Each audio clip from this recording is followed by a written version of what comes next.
$75 an hour. That was the first red flag. But when you are staring at an eviction notice in a bank account that is so deep in the red it looks like a crime scene, red flags tend to look a lot like confetti. I did not ask why a park ranger position in a sector I had never heard of was paying triple the national average. I did not ask why the interview was over the phone at 3 in the morning.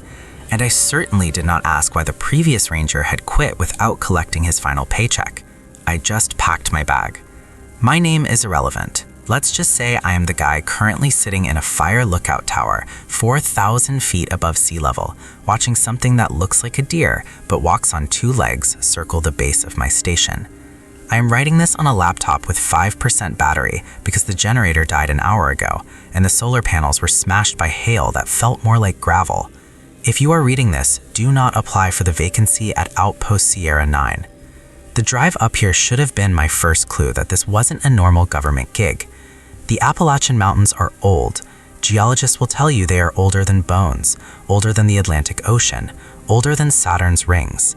But when you drive deep enough into the backwoods, past where the asphalt crumbles into gravel and the gravel fades into dirt, you realize old is not the right word. These mountains are ancient in a way that feels predatory. My GPS died 3 hours before I reached the gate. It didn't just lose signal, the screen scrambled into static and let out a high-pitched whine that made my teeth ache. I had to navigate by a hand-drawn map the supervisor, a man who sounded like he had been gargling broken glass, emailed me. The woods here are dense. We are talking about a canopy so thick it strangles the sunlight before it hits the forest floor. It is a world of perpetual twilight, smelling of wet pine, decaying leaves, and something copper-sharp, like dried blood. I arrived at the trailhead gate just as the sun was dipping below the ridge. There was a guard shack, which was surprising. National parks are usually underfunded and understaffed, yet here was a reinforced steel booth with tinted bulletproof glass and a barrier arm that looked heavy enough to stop a tank. The guard didn't say a word. He just leaned out, checked my ID against a clipboard, and handed me a heavy iron keyring and a thick leather-bound binder. He looked tired. Not the kind of tired you get from a double shift, but the kind of spiritual exhaustion you see in combat veterans or people who have survived a plane crash. "Good luck," he muttered. "Keep the lights off in the tower if you hear the whistling." Before I could ask him what the hell that meant, he hit the button, the barrier rose, and he waved me through with a frantic urgency, like he wanted me away from his station before nightfall. I drove another 4 miles up a switchback road that hugged the cliffside. The drop-off was sheer, disappearing into a fog that never seemed to lift. By the time I reached the tower, it was fully dark. Outpost Sierra-Nine is a standard fire lookout structure, a single-room cabin perched on top of 60-foot steel stilts. It overlooks a valley that the locals supposedly call the Throat. I hauled my gear up the metal stairs, the grating clanging loudly in the absolute silence of the forest. And that is the thing about these deep zones. It is too quiet. No crickets, no owls. Just the wind hissing through the pines and the sound of your own heart hammering against your ribs. Inside, the tower was sparse. A cot, a propane stove, a radio console that looked like it was from the 80s, and a desk. On the desk was a single envelope addressed to the new guy. I locked the trapdoor behind me, 3 deadbolts, which seemed excessive for a structure meant to spot forest fires, and sat down to read the binder. I thought it would be standard operating procedures, how to report smoke, radio codes, maintenance logs. It wasn't. The first page was a liability waiver, standard legal jargon until I got to the clauses about biological anomalies, temporal displacement, and auditory hazards. I signed it anyway. I told you I needed the money. The second section was titled Zone Protocols. This is where I started to sweat. The writing wasn't typed. It was handwritten in jagged, frantic block letters. It looked like someone had pressed the pen down so hard the paper had nearly torn. Here's what it said. I am transcribing it exactly as it appears in case I don't make it down from here. Rule 1. There are 4 designated zones in your visible sector. Zone 1 is the immediate area around the tower.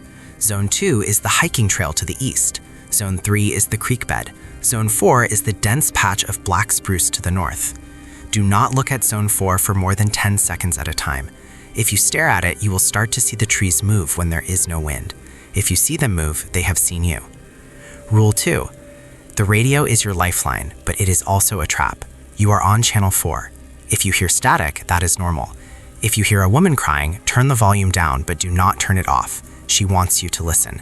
If you listen, you will start to recognize the voice. It is not your mother, it is not your ex-girlfriend, and it is not your sister. It is a mimic. If you hear a man's voice identifying himself as Ranger Dave, turn the radio off immediately and count to 60. There has never been a Ranger Dave employed in this district. Rule 3. You will see stairs in the woods. This is not a metaphor. You will see pristine, white marble staircases or rotting wooden steps standing alone in the middle of the brush, leading to absolutely nowhere. Do not climb them. Do not touch them. Do not even take a picture of them. If you see a staircase, note the coordinates, turn around, and walk. Do not run back to the tower. Ranger Evan climbed the stairs in 2009. We found his boots on the top step. We never found the rest of him. Rule 4. The wildlife is wrong. You might see a deer with its eyes on the front of its skull, like a predator. You might see a bear that walks with a limp because its knees bend backward. Ignore them. They are scavengers. They are waiting for you to make a mistake. The real threat is the thing that smells like ozone and copper. We don't have a name for it. If you smell ozone, lock the trapdoor, douse the lights, and get under the cot. Do not come out until the sun is fully up. Rule 5. If you see a light in the woods, it is not a camper. Camping is strictly forbidden in Sector 9. It is not a flashlight. It is a lure. There is something out there that hunts by curiosity. It wants you to come investigate. It wants you to be a hero. Stay in the tower. Rule 6. Every night at 3:33 a.m., someone will knock on the trapdoor at the bottom of the stairs. They will ask to be let in. They will sound distressed. They might sound like a lost child or an injured hiker. Do not answer. The stairs are metal. If someone was actually climbing them, you would have heard the footsteps ringing out long before they reached the door. The knocking is coming from the other side of the door, but nothing climbed the stairs. Think about that. I put the binder down. My hands were shaking. I wanted to laugh. I wanted to convince myself this was some sort of Haze the New Guy ritual, a joke, a creative writing project left by a bored ranger. I stood up and walked to the window, looking out over the dark valley. The moon was out, casting long, pale shadows across the treetops. It was beautiful, in a terrified, lonely sort of way. I took a deep breath, trying to slow my heart rate. I told myself I was being an idiot. I was making $75 an hour to sit in a tower and read books. Then, I looked north, towards Zone 4. The patch of black spruce was darker than the rest of the forest. It looked like a void, a hole in the fabric of the night. I stared at it, just for a second, trying to see the tree line. And then, the trees shifted. Not swayed, shifted. They rearranged themselves, like puzzle pieces sliding into a new configuration. I blinked, pulling my eyes away, remembering Rule 1, 10 seconds. Do not look for more than 10 seconds. I backed away from the window, my breath catching in my throat. I turned toward the desk, needing to distract myself, needing to find a logical explanation. Maybe it was the glass warping the image. Maybe it was sleep deprivation. That was when the radio crackled to life. It wasn't static. It wasn't a weather report. It was a soft, wet sound, like someone breathing through a lungful of water. "Hello," I whispered, forgetting I hadn't pressed the transmit button. The breathing stopped. A moment of silence stretched out, heavy and suffocating. Then a voice came through the speaker. It was clear, cheerful, and terrified me more than any scream could have. "Hey, buddy," the voice said. It sounded exactly like my own voice. "It's Ranger Dave. Can you unlock the trapdoor? I forgot my keys." I stared at the radio. Rule 2. There has never been a Ranger Dave. I reached out and clicked the radio off. The silence that rushed back into the room was deafening.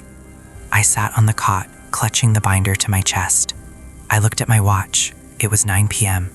I had 9 hours until sunrise. I thought I could handle the isolation. I thought I could handle the weirdness. But then I heard it. Clang, clang, clang. Someone was walking up the metal stairs. Heavy boots on steel grating. Slow, deliberate. I froze. Rule 6 said the knocking happens at 3:33 a.m. without footsteps. But I was hearing footsteps. This wasn't in the rules. The binder didn't say anything about visitors at 9 p.m.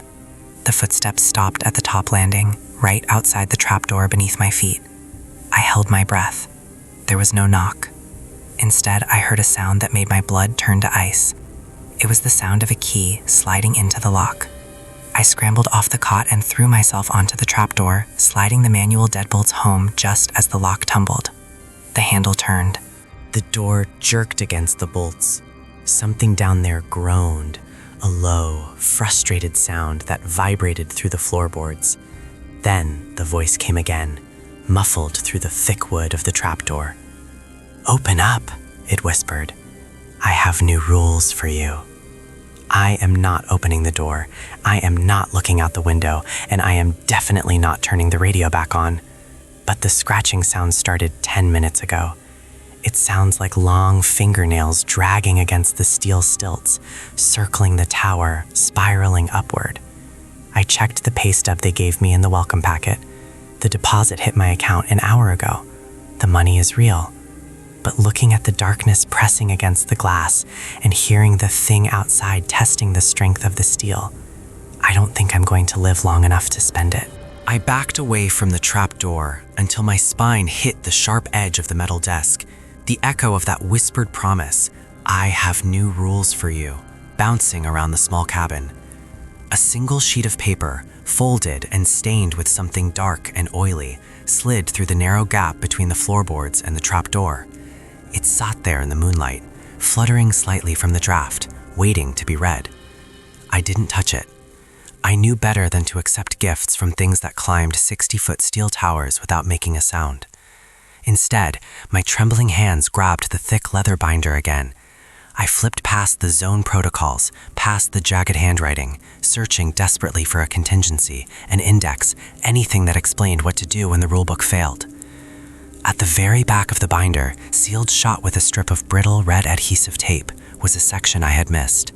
It was titled, Protocol Omega, Siege Conditions. I tore the tape. The pages beneath were stiff, typed on an old typewriter where the keys had struck the paper with violent force, punching nearly through the fibers. This wasn't the frantic scrawl of the previous ranger. This was official, cold, and terrified me far more. Emergency addendum. Read only in event of perimeter breach. 1. Timeline disassociation. If the visitor arrives before 03 a.m., you have suffered a temporal slip. Your watch is no longer accurate. Do not trust the sunrise. The entities in the valley can project a false dawn, a light that looks like morning but carries no warmth. Do not unlock the door until you have verified the sun. Real sunlight casts shadows that align with the room's geometry. Their light casts shadows that point toward Zone 4. 2. Visual contamination. You must cover the windows immediately. Use the blankets, the mattress, or your own clothes if you have to. If you cannot see the forest's influence over your autonomic nervous system is severed. There is a phenomenon known as the beckoning. If you leave the glass exposed, you may eventually see a face pressed against the outside of the window, 60 feet in the air. It will look like you. Do not scream. They feed on the frequency of human panic. 3. Auditory hazards. The entity at the door is a mimic Class A. It has access to your surface thoughts and short-term memory. It will bargain. It will offer you safety, vast sums of money, or the return of deceased loved ones. These are lies. If the voice begins to recite your social security number or the names of your childhood pets, sever the power cord to the radio and cover your ears. Do not engage in conversation. Every word you speak gives it more syllables to build a new voice with. 4. The trapdoor. The deadbolts are reinforced iron, but the wood is standard pine. If you smell smoke, they are not trying to burn the tower down. They are trying to smoke you out. There is a chemical fire extinguisher clamped beneath the desk. If smoke seeps through the boards, discharge the extinguisher directly onto the wood.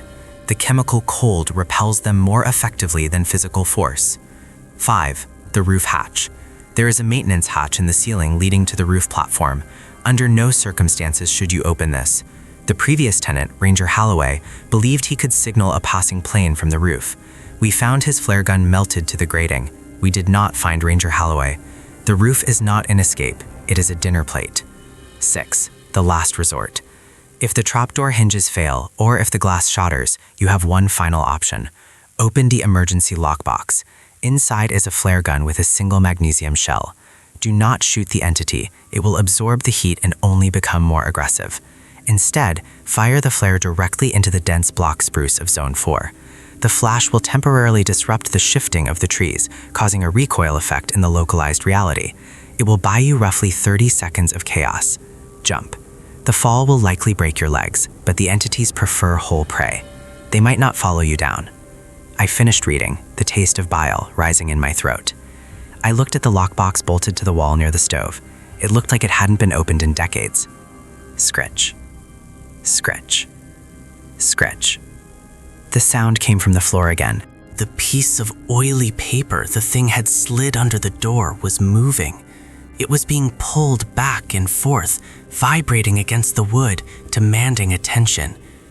"You're reading the old rules, buddy," the voice whispered from beneath the floorboards. It didn't sound like Ranger Dave anymore. It sounded like my father, who had been dead for 6 years. "Those rules are for the other Rangers, the ones who didn't survive. Open the note. I wrote this one just for you." I squeezed my eyes shut, digging my fingernails into my palms until the skin broke. The pain was grounding. It was a sharp, stinging reminder that I was alive, I was terrified, and I was currently being hunted by something that wore my dead father's voice like a cheap Halloween mask. "Go away," I said, my voice shaking more than I wanted it to. "You aren't him. Protocol Omega, Rule 3. You're a mimic. You're just noise." The thing on the other side of the door went silent. The scratching stopped. The paper fluttered one last time and then lay still on the floorboards, the dark oily stain spreading slowly into the wood grain like an infection. For a moment, the only sound in the cabin was the wind whistling through the steel grating of the catwalk outside and the frantic thudding of my own heart. Then, the tower swayed. It wasn't the gentle, rhythmic rocking caused by high-altitude winds. This was a jerk, a violent shudder that groaned through the steel stilts, as if something massive down at the base had grabbed one of the legs and given it a hard shake. The lantern on the desk flickered, the flame dipping low and turning a sickly shade of blue before flaring back up. The windows. The realization hit me with the force of a physical blow. Protocol Omega, Rule 2, Visual Contamination. I was standing in a glass box, 60 feet in the air, illuminated like a beacon, while the dark woods watched. I grabbed the heavy wool blanket from the cot. It smelled of mildew and old sweat, but it was thick. I moved to the north-facing window first, the one overlooking Zone 4, keeping my eyes strictly on the floor. I didn't want to know if the trees were shifting. I didn't want to know if they had moved closer. As I jammed the corners of the blanket into the window frame, my peripheral vision caught something that made my stomach drop. The horizon was glowing. It was a pale, washed-out gray light, bleeding up from behind the mountain range. It looked exactly like the first tentative strokes of dawn, the kind of light that promises coffee and the end of a long shift. I looked at my watch. It was 9:42 p.m. Timeline dissociation. Rule 1. Do not trust the sunrise. The light wasn't warm. It didn't have the golden hue of morning. It was sterile, cold, and flat, like the light from a fluorescent tube in a hospital morgue. And the shadows. I froze, one hand holding the blanket against the glass. The lantern was behind me on the desk. My shadow should have been cast against the window, but on the floor, stretching out from my boots, my shadow was pointing toward the light. It was pointing directly at Zone 4. I swore under my breath and frantically shoved the blanket into place, blocking out the wrong light, the false dawn. I moved to the next window, dragging the mattress off the cot to prop it up against the eastern glass. I used my spare clothes, my jacket, even the welcome mat to cover the remaining panes. Within 3 minutes, the cabin was a tomb of fabric and darkness, lit only by the sputtering propane lantern. The air instantly felt heavier. The smell of ozone, that sharp electric tang of a thunderstorm, began to seep up through the floorboards, overpowering the smell of pine and dust. I retreated to the center of the room, putting the desk between me and the trapdoor. I sat on the floor, my back against the metal legs of the desk, and stared at the lockbox mounted on the wall. Code 7719. I crawled over to it, moving slowly, trying not to make the floorboards creak. My fingers felt clumsy and numb as I spun the dials. The mechanism was stiff, gritty with rust or disuse. 7719. Click. The door of the lockbox swung open with a shriek of dry hinges that sounded like a gunshot in the small room. Inside, resting on a bed of decaying foam, was the flare gun. It was heavy, made of orange plastic and steel, cold to the touch. Next to it was the single magnesium shell, thick as a roll of quarters. I loaded the shell, the clack snap of the barrel locking into place, offering a tiny, pathetic amount of comfort. Protocol Omega said this was for chaos, not for killing. It was a distraction, a flashbang for reality. I held the gun in my lap, pointing it at the trapdoor. I have the flare gun, I announced, trying to sound authoritative. I know the protocol. I know what you are. If you breach that door, I fire into Zone 4. Silence from below. Then a soft, wet giggle bubbled up through the wood. "You really think you have time for that, son?" the voice asked. It had shifted again. It wasn't my father anymore. It sounded like me. It was my voice, recorded and played back, but distorted, as if spoken through a mouthful of jagged teeth. "You think the fire is the scary part? You think the trees are the bad things?" The scratching started again, but it wasn't on the door this time. It was on the walls. Scritch, scritch, scritch. It was coming from the outside. Something was crawling up the siding of the tower. Not one thing, many things. I could hear the metal groaning under multiple points of pressure, the sound of claws or hard chitin dragging against the aluminum sheeting. They were circling the cabin, spiraling upward, searching for a gap in the armor. I looked at the blanket covering the north window. A shadow passed behind it, silhouetted by the false dawn outside. It was human-shaped, but the proportions were all wrong. Arms too long, head too large, movements jerky and insectile. It stopped right in the center of the window. I saw the fabric of the blanket depress inward, just slightly, as if a face was being pressed against the glass on the other side. The beckoning. "Don't look," I whispered to myself, closing my eyes and gripping the flare gun until my knuckles turned white. "Don't scream. They feed on the frequency." "Read the note, buddy," the voice of Ranger Dave, or whatever it was, whispered from the trapdoor. "The note will tell you how to keep them out. The old rules don't work when the moon is in the throat. Read the note." I opened my eyes and looked at the folded paper on the floor. It was closer now. I hadn't seen it move, but it was definitely closer to the desk than it had been a minute ago. The dark stain on it was pulsing, rhythmically, like a heartbeat. I reached out with the toe of my boot and flipped the paper over. I didn't pick it up, I just flipped it. The writing on the inside wasn't ink. It looked like charcoal, or maybe dried mud. It was scrawled in a frantic, looping script that looked nothing like the block letters of the zone protocols. The new rules. 1. The gap. There is a half-inch gap under the door. Do not put your fingers there. Do not put your toes there. If you block the gap with a towel, we cannot whisper the safety words. Leave the gap open. We need to breathe your air to taste your fear. It spices the meat. 2. The light. The lantern is burning propane. Propane is a gas. We are gas. Turn off the lantern. If you sit in the dark, the tall man in Zone 4 cannot see your heat signature.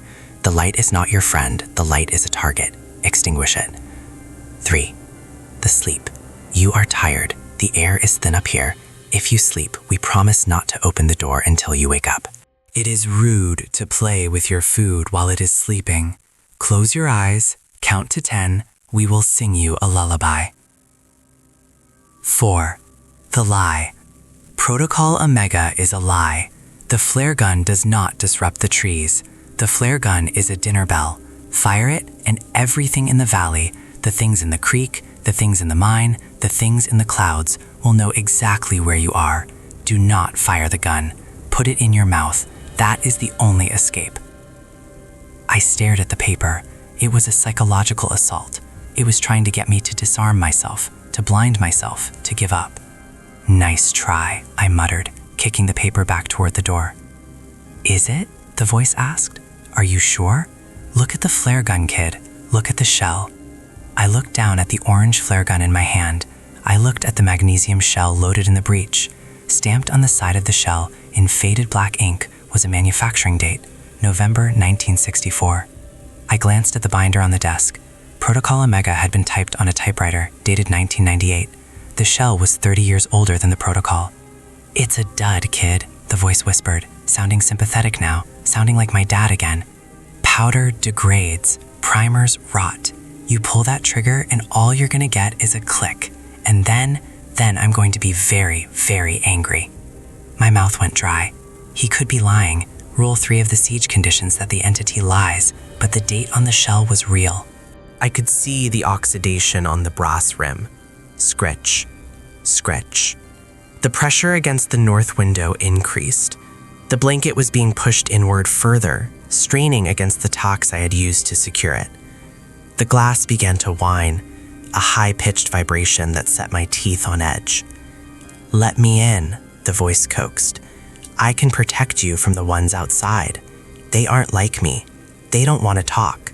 They just want to peel you, like an orange, slowly. Let me in, and I'll make it quick. I stood up, my knees shaking. I kept the gun pointed at the trapdoor. I'm not opening the door, I said, backing away until I bumped into the stove. And I'm not turning off the light. Have it your way, the voice sighed. But don't say I didn't warn you about the chimney. The chimney. I spun around. The small wood-burning stove in the corner, which I hadn't lit because I was using the propane heater, had a narrow iron flue that went straight up through the roof. There was a sound coming from inside the stove, a soft rustling sound, like dry leaves sliding down a metal pipe, or long, spindly limbs compressing themselves to fit into a tight space. I watched, paralyzed, as the latch on the stove door began to slowly, agonizingly lift. I didn't have a choice. Dud or not, trap or not, I had to do something. I scrambled up onto the desk, grabbing the heavy binder in my left hand and the flare gun in my right. I didn't aim at the stove. I didn't aim at the trapdoor. I aimed at the north window, at the shadow pressing against the glass. Protocol Omega, I yelled, my voice cracking. Rule 6. I squeezed the trigger. There was no deafening boom, no recoil that shattered my wrist. There was just a wet thwump, and then the world turned white. The magnesium flare punched through the blanket and shattered the glass, exploding outward into the night air. It wasn't a beam of light, it was a supernova. A blinding, searing sphere of chemical fire that burned at 3,000 degrees, turning the night into a harsh, stark day. For a split second, the light illuminated what was outside the window. It wasn't a face. It was a mass of writhing, pale muscle, like a ball of worms shaped into a human torso, suctioned onto the glass. The creature shrieked, a sound that wasn't auditory but psychic, a scream that I felt in the fillings of my teeth. It fell backward, detaching from the tower, plummeting into the darkness below. But the light did more than just burn the climber. It lit up Zone 4. Through the shattered window, through the smoke and the magnesium sparks drifting down like hellish snow, I saw the black spruce forest. The trees weren't moving, they weren't shifting, they were screaming. The bark on the trees had split open like dry lips, revealing red, wet wood underneath. The branches were thrashing wildly, shielding themselves from the sudden brilliance of the flare. The entire forest recoiled, pulling back from the tower like a receding tide of darkness. The vibration in the floor stopped. The scratching on the walls ceased. Even the thing in the stove went silent. I had bought myself the 30 seconds. I looked at the lockbox. Empty. I looked at the trapdoor. Omega said the fall would break my legs. It said the entities prefer whole prey. I grabbed the binder. I grabbed the fire extinguisher from under the desk. I didn't jump. Instead, I ran to the trapdoor. If the things outside were recoiling from the light, and the thing downstairs was a mimic, maybe it didn't like the heat either. I pulled the pin on the chemical extinguisher. I aimed the nozzle at the gap between the floorboards, right where the voice had been whispering. "Hey, Dad," I screamed. "Catch." I squeezed the handle.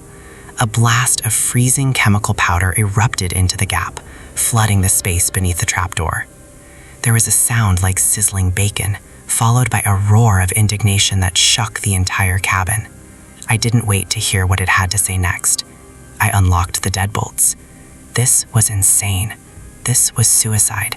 But the roof was a dinner plate, the window was a death drop, and the stove was a breach point. The only way out was through. I threw the trapdoor open. The stairwell below was filled with a thick white fog from the extinguisher. I couldn't see the bottom. I couldn't see the mimic, but I could hear it retreating, its heavy boots clanging down the metal stairs, coughing and sputtering, sounding less like my father and more like a drowning animal. I took a breath of the ozone-heavy air, gripped the empty flare gun like a hammer, and stepped onto the first step. The pay was $75 an hour. I was going to earn every single cent. The metal grating of the staircase was slick with the freezing chemical residue, turning the 60-foot descent into a controlled fall. I didn't run down the stairs so much as I slid, my boots hammering a frantic, deafening rhythm against the steel that echoed through the valley like a dinner bell. Clang, clang, clang. Every step was a violation of the silence, a broadcasting of my position to every hungry thing hiding in the tree line, but stealth was a luxury I couldn't afford. The white fog from the extinguisher clung to the structure, a blinding, acrid nebula that tasted of ammonia and copper. Somewhere inside that cloud, 5 flights down, the thing that sounded like my father was waiting. I gripped the heavy iron railing with my left hand, letting the friction burn through my glove, and swung myself around the landing of the second flight. The air grew colder the lower I got, an unnatural chill that wasn't just the mountain night. It was the thermal void of the extinguisher meeting the radiant cold of the entity. "Don't run, son." The voice drifted up from the mist, wet and gurgling. It wasn't whispering anymore. It was right below me. "You'll trip. You've always been clumsy." It stood on the landing of the third flight. Through the thinning vapor, I saw it. It was wearing a park ranger uniform, but the clothes were wrong. Too big in the shoulders, too short in the legs, like a child wearing a costume they hadn't grown into. It had its back to me, facing out toward the dark valley, leaning casually against the railing. As I barreled down the stairs above it, the thing's head snapped backward a full 180 degrees.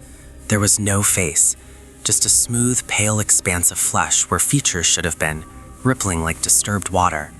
"Found you," the flesh mask said, vibrating with my father's baritone. I didn't stop. I didn't hesitate. I used the momentum of my descent, tightened my grip on the barrel of the empty flare gun, and swung it like a hammer. The heavy orange plastic connected with the side of the faceless head with a sickening crock, like striking a melon wrapped in wet leather. The entity didn't scream. It just folded. Its knees buckled backward. Wrong, wrong, wrong. And it collapsed against the railing, sliding down the metal grate with a sound like wet laundry hitting the floor. I leaped over the twitching mass of limbs, my boots barely grazing the steel, and took the remaining stairs 3 at a time. My heart was hammering against my ribs so hard I thought it would crack the bone. Get to the ground. Get to the car. Don't look back. I hit the gravel at the base of the tower with a force that jarred my teeth. The impact sent a jolt of pain up my shins, but the adrenaline washed it away instantly. I scrambled to my feet, my breath coming in ragged, freezing gasps. The flare I had fired into Zone 4 was dying. The brilliant magnesium supernova had faded to a sputtering, angry red ember deep within the black spruce. It cast long, erratic shadows that danced violently against the tree trunks, making the forest look like a flipbook animation of a nightmare. My Jeep was parked 200 yards away, near the guard shack. It felt like 200 miles. I started to sprint. The gravel crunched loudly under my boots, every footfall sounding like a gunshot in the oppressive silence. The wind had died. The crickets were gone. The only sound was the blood rushing in my ears and the wet slapping sound of something descending the metal stairs behind me. It was fast, much faster than it had been on the way up. "I have new rules," the voice shrieked from the darkness behind me, sounding like a distorted recording of my own scream. "Rule number 7, runners get their tendons cut." I pushed harder, my lungs burning. The beam of my headlamp cut an erratic bouncing cone through the darkness, illuminating the path ahead. And then I made the mistake. It wasn't a conscious choice, it was instinct. It was the lizard brain impulse to identify the threat, to map the terrain, to ensure I wasn't running into an ambush. As I ran past the edge of the dense spruce patch, Zone 4, I looked. I turned my head to the left, my eyes locking onto the dying red light of the flare amidst the trees. I needed to know if they were still recoiling. I needed to know if the path was clear. 1 second. The trees were still. They looked like normal pines, their bark illuminated by the fading red glow. 2 seconds. I kept running, but my gaze remained fixed on the forest, unable to tear away. The silence coming from that zone was magnetic. It pulled at my attention, dragging my eyes deep into the gaps between the trunks. 3 seconds. Was that a shape moving behind the third trunk? A pale, long limb retracting into the shadows? 4 seconds. I stumbled on a loose rock, nearly going down, but I recovered without breaking my stride. I should have looked forward. I should have focused on the Jeep. But the woods were shifting. 5 seconds. The trees weren't just standing there. The perspective was wrong. The trees in the back were moving faster than the trees in the front, creating a dizzying parallax effect that made the forest feel like it was rotating around me. 6 seconds. Do not look at Zone 4 for more than 10 seconds at a time, the zone protocols had said. If you stare at it, you will start to see the trees move. If you see them move, they have seen you. I watched a massive black spruce, 3 feet thick, slide silently to the left, closing the gap between it and its neighbor. It didn't bend. It didn't uproot. It slid like a chess piece on a board. 7 seconds. The gap in the trees where the path should have been was gone. The forest was rearranging itself. It was building a wall. 8 seconds. A wave of cold nausea hit me. My legs felt heavy, like I was running through waist-deep water. The air around me began to smell sharply of ozone and rot. I tried to look away. I tried to force my neck to turn, to look at the Jeep, to look at the ground, to look at anything else. I couldn't. My eyes were locked on the darkness. My pupils dilated until the red light of the flare consumed my entire vision. 9 seconds. The red ember of the flare flickered and died, plunging the woods into absolute suffocating blackness. 10 seconds. In the sudden dark, a sound erupted from Zone 4. It wasn't the wind. It wasn't a scream. It was the sound of 1,000 massive wooden doors slamming shut all at once. Thud. I ripped my eyes away, gasping as the spell broke, my momentum carrying me forward. I looked straight ahead, toward the parking area. The Jeep was there. I could see the reflection of my headlamp on the windshield. It was 50 yards away. But between me and the Jeep, standing in the middle of the gravel road, was a staircase. It was pristine, made of white marble, glowing softly in the moonlight. It stood completely alone, unconnected to any structure, spiraling up into the night air and ending abruptly in the void. Protocol Omega, Rule 3. You will see stairs in the woods. Do not climb them. I skidded to a halt, the gravel spraying out around my boots. The staircase blocked the entire road. It was impossibly wide, wider than the path itself, stretching into the brush on either side. "Nice try," I whispered, my voice trembling. "I'm not climbing that." I turned to run around it, into the brush on the right side of the road. But as I turned, I saw the trees of Zone 4. They had moved. They had crossed the drainage ditch. The tree line was no longer 20 yards away. It was right next to me. The black spruce branches brushed against my shoulder, wet and sticky, smelling of old blood. The forest hadn't just watched me, it had intercepted me. "Rule number 8, the voice of the mimic whispered, right into my ear. hot breath fogging up the side of my face. If you don't look where you're going, you might end up exactly where you're supposed to be. I spun around, swinging the empty flare gun, but there was nothing there. Just the dense, impenetrable wall of black trees that hadn't been there 10 seconds ago, and the white marble staircase looming in front of me. The path back to the tower was gone. The path to the Jeep was blocked. And from the top of the marble stairs, standing on the highest step that led to nowhere, a figure was looking down at me. It was wearing a park ranger uniform. It was holding a clipboard. "Ticket, please," it said, its voice sounding like grinding stones. I looked down at the fire extinguisher in my hand. The gauge was in the red. Empty. I looked at the trees pressing in on my left and right, their branches weaving together like fingers clasping in prayer. I looked at the stairs. There was nowhere else to go. "Zone Protocol Rule 3, I muttered, backing up until my spine hit the cold bark of a tree that felt far too much like human skin. Do not climb them. "That rule has been amended," the ranger on the stairs said, taking a step down. His boot made no sound on the marble. "We're under new management now." I didn't climb. I ran. Not toward the stairs, not toward the trees. I dropped to my stomach and scrambled into the concrete culvert pipe running beneath the gravel road. Zone 3, the creek bed. The one zone the binder hadn't given me a rule for. As I slid into the darkness of the pipe, the water freezing against my chest, I heard the trees snap together behind me, sealing the entrance, and the polite, stone-grinding voice from the stairs calling out one last thing. "Mind the gap." The phrase was barely out of its mouth before the sound of rushing water drowned out the stone-grinding voice, followed by the terrifying, pressurized groan of the culvert pipe taking a load it wasn't designed for.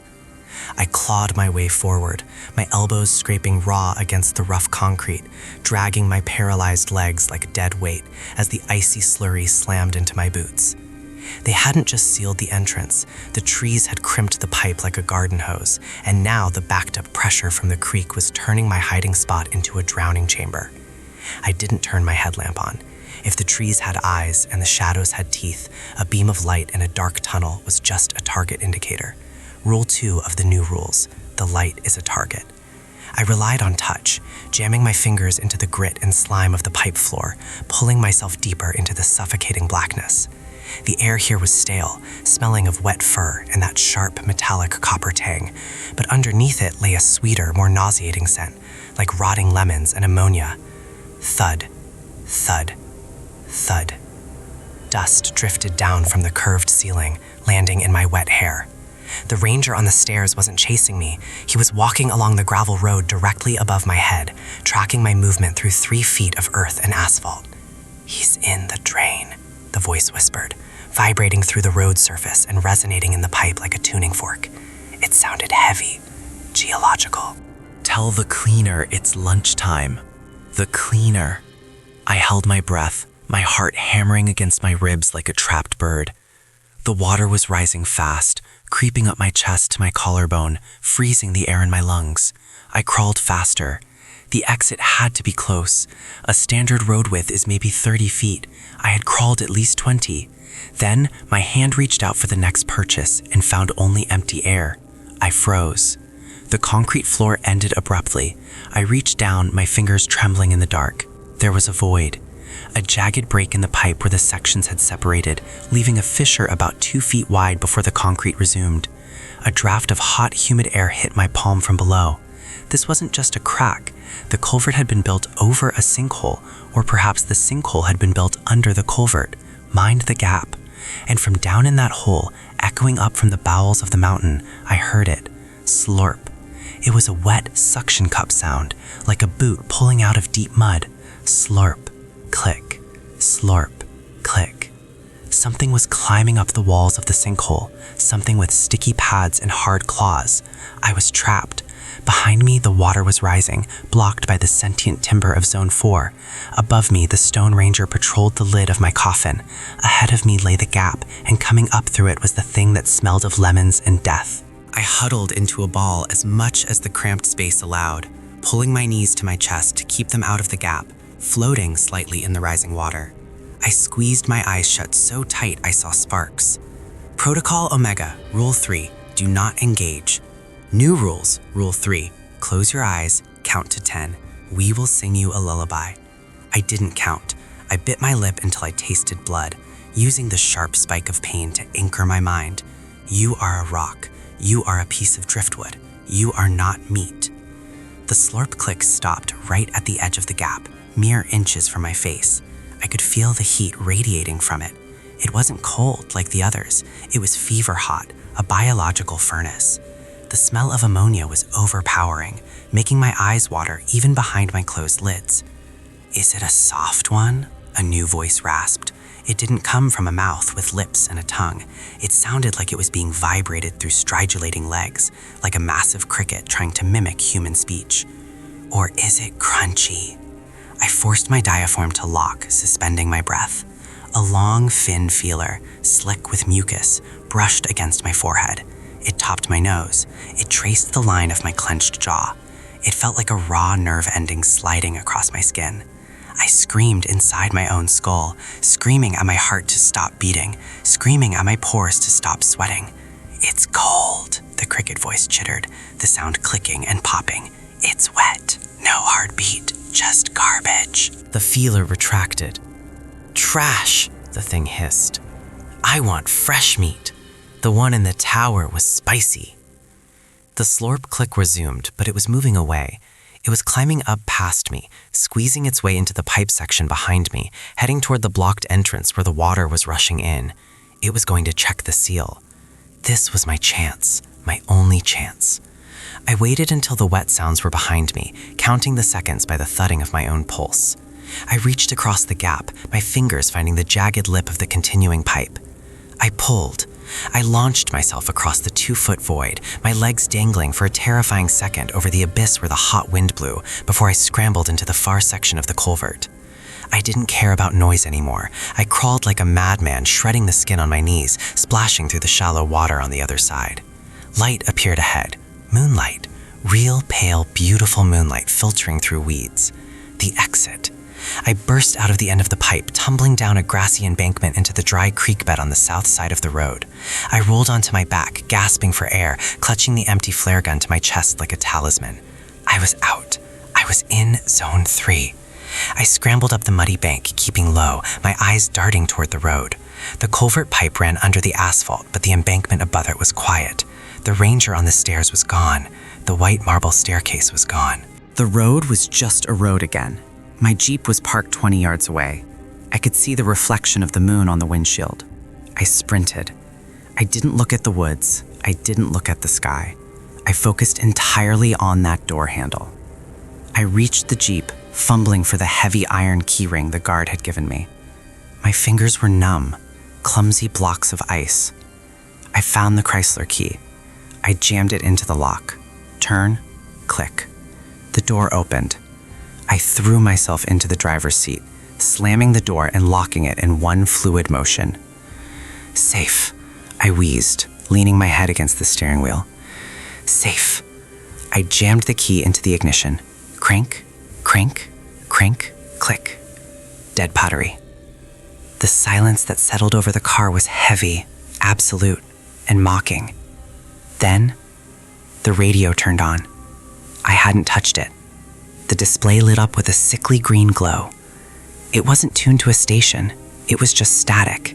That same high-pitched whine that had made my GPS die. And then, from the back seat, a throat cleared. My blood turned to slush. I looked at the rearview mirror. A pair of eyes, located on the front of a deer's skull, blinked back at me from the shadows of the rear seat. It was wearing a seatbelt. You know, a voice whispered. My voice, recorded and played back with perfect, cheerful clarity. Rule number 9 says you should always check the back seat before you get in. I gripped the steering wheel so hard the lever creaked. I looked at the dashboard clock. 3:30 a.m. 3 minutes until the knocking starts. Drive, the deerman said, leaning forward, its antlers scraping the roofliner. A hand that looked like a bundle of dry twigs placed itself gently on my shoulder. Or I start screaming again, and I have very loud lungs. I looked at the battery gauge. 0. I can't, I whispered, my voice breaking. The battery is dead. The thing in the back paused. It tilted its head, the joints of its neck popping like dry wood. Oh, it said, sounding genuinely disappointed. That's unfortunate. It reached for the door handle. Then we walk, it said, but you have to hold my hand. The trees in Zone 4, they don't like me very much. I looked at the door. I looked at the woods. I looked at the creature that wasn't a deer and wasn't a man. $75 an hour. Okay, I said, unbuckling my seatbelt. We walk. I pushed the door open and stepped out into the gravel, the cold mountain air biting through my sweat-soaked uniform. The creature slid out from the back seat, unfolding its limbs with a sound like snapping kindling, and stood to its full height. It was tall, impossibly tall, towering over the roof of the Jeep, its head twitching in jerky, bird-like movements. It held out a hand that wasn't a hand, but a cluster of fused, bleached twigs wrapped in translucent skin. I took it. It felt like gripping a bundle of frozen wire. The creature's fingers tightened around mine, locking into place with a strength that suggested if I tried to pull away, I would lose the arm. Don't let go, the deer man whispered, its voice box static-laced and cheerful, sounding exactly like me. The trees are hungry, and they don't have table manners. We began to walk. The 4 miles back to the guard shack were a blur of adrenaline and sensory dissonance. To my left, the sheer drop into the fog. To my right, the encroaching darkness of the forest. But the dynamic had changed. The woods were no longer silent. They were hissing. As we passed the edge of Zone 4, the black spruce trees didn't just shift, they leaned. Great groaning boughs stretched out over the road, grasping at the air inches above our heads, needles dripping with that thick, copper-smelling sap. I flinched, instinctively ducking, but the creature beside me didn't break stride. Instead, it threw its head back and let out a sound that shattered the night, a high, vibrating frequency that wasn't a scream, but the digital screech of a corrupted audio file amplified to a deafening volume. The trees recoiled.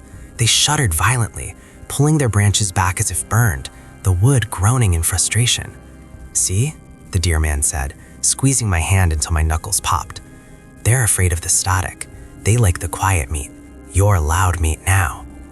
We walked in silence after that, the only sound the rhythmic clack-clack of the creature's hooves on the asphalt and the heavy, wet breathing of things stalking us just beyond the tree line. Every shadow seemed to have teeth. Every gust of wind sounded like a whisper. But nothing touched us. I was being escorted through hell by a demon that claimed ownership over my soul, and for the first time that night, I felt something approaching safety. It was a sick, violated kind of safety, but it was better than being eaten by a tree. It took an hour to reach the barrier arm. The guard shack was dark, the floodlights were off, the heavy steel barrier was down. I dragged my companion toward the reinforced glass of the booth, desperate for a human face, desperate for the tired guard who had handed me the binder. Hey, I shouted, banging on the bulletproof glass with my free hand. Open the gate. We're out. Open the damn gate. There was no movement inside. I pressed my face against the cold glass, cupping my hand to block the moonlight. The booth was empty, the clipboard was gone, the chair was overturned, but on the counter, facing the window, was a single sheet of paper with jagged, frantic handwriting. Shift change. He left early, the deer man noted, sounding amused. Smart man, he knows what happens at 4 a.m. I looked at my watch, 3:58 a.m. What happens at 4 a.m.? I asked, my voice barely a croak. The creature leaned down, its deer skull face inches from mine. The smell of ozone and rotting lemons was suffocating. The shift manager comes, it whispered, and he hates overtime. Panic, cold and sharp, spiked in my chest. I looked at the barrier arm. It was too heavy to lift. The mechanism was locked. How do I get out? I demanded, pulling at the creature's hand. You said we walk. How do I leave? You don't leave, the deer man said. You clock out. It pointed a twig finger toward a small, rusted metal box mounted on the brick column of the gate mechanism. It looked like an old-fashioned punch card machine. Punch your card, Ranger, the thing giggled, or you don't get paid. I didn't have a card. I fumbled in my pockets, my hands shaking uncontrollably. I found the heavy iron keyring. I found the empty flare gun shell. I found the crumpled pay stub from the welcome packet. The pay stub. I grabbed it, smoothing out the paper against my thigh. It had a barcode at the bottom. I shoved the paper into the slot on the rusty box. Ka-chunk. The machine swallowed the paper. A red light on the box blinked once, then turned green. A mechanical groan echoed through the valley as the heavy steel barrier arm began to rise, inch by agonizing inch. "Good job," the dear man said. It released my hand. The loss of contact was sudden and jarring. I stumbled back, rubbing the circulation back into my frozen fingers. The creature stood on the other side of the gate line, watching me. It didn't try to cross. "Aren't you coming?" I asked, the words slipping out before I could stop them. "I can't," it said, its voice losing the mimicry of my tone and settling into a hollow, grinding resonance. "I'm salary. I live here." It raised a hand, a mocking wave. "Tell the bank I said hello. And check your back seat next time. Rule 9 is a real bitch." I didn't wait for it to finish. I scrambled under the rising barrier arm, my boots hitting the dirt on the other side of the park boundary. The moment I crossed the threshold, the silence broke. Crickets, thousands of them, chirping loudly, rhythmically, normally. An owl hooted from a tree down the road. The wind rustled the leaves, and it just sounded like wind. The oppressive, predatory weight of the atmosphere vanished instantly, replaced by the mundane, humid air of a Tennessee summer night. I turned around. The gate was closed. The guard shack was empty. There was no deer man. Just a long, dark road winding up into the mountains, and a closed for season sign hanging on the barrier arm. I walked 5 miles to the nearest gas station. I didn't run. I didn't look back. I just walked, one foot in front of the other, listening to the crickets and trying to convince myself that I was still sane. The clerk at the gas station didn't ask why I was covered in chemical powder and mud. He didn't ask why I was holding an empty flare gun. He just unlocked the bathroom for me and sold me a pack of cigarettes and a phone charger. I'm sitting in a Motel 6 off the interstate now. It's been 3 days. I haven't slept. Every time I close my eyes, I see the white marble stairs. Every time I drift off, I hear the slorp click of the thing in the pipe. I checked my bank account this morning. The deposit cleared. $5,400 for a 12-hour shift, plus a hazard bonus of $2,000 that appeared an hour after I punched out. It's real money. I paid my rent. I paid off my credit card. I bought a steak dinner that I couldn't eat because it tasted like copper. I thought about just taking the money and forgetting it happened. I thought about ghosting the world and moving to a beach where there are no pine trees. But then I got the email. It came through an hour ago. No subject line. Sender, U.S. Park Service HRAU auto reply. It was a PDF. A new contract. Dear applicant, your performance during the probationary period at Outpost Sierra-Nine was rated exemplary. We have an opening for the night shift at the fire lookout in Sector 4. The starting pay is $150 an hour. Attached to the email was a photo. It was a picture of me, sleeping in this motel room, taken from the ceiling, looking down. In the corner of the photo, standing in the shadows by the bathroom door, is a pair of boots, park ranger boots. I'm not going back to the mountain. I'm leaving this motel. I'm leaving this state. But I'm posting this first because I know there are people out there desperate enough to take that job. I know there are people looking at that $75 an hour and thinking, I can handle a few spooky noises. You can't. If you see a listing for a park ranger in the Appalachians with no experience required, scroll past it. If you get a call at 3 a.m., don't answer. And if you are ever driving through the backwoods and see a staircase standing alone in the trees, don't look at it, don't touch it, and for God's sake, don't climb it. Because I think I brought something down with me. The scratching started on the motel door 10 minutes ago, and when I asked who it was, the voice on the other side didn't say housekeeping. It said, I have new rules.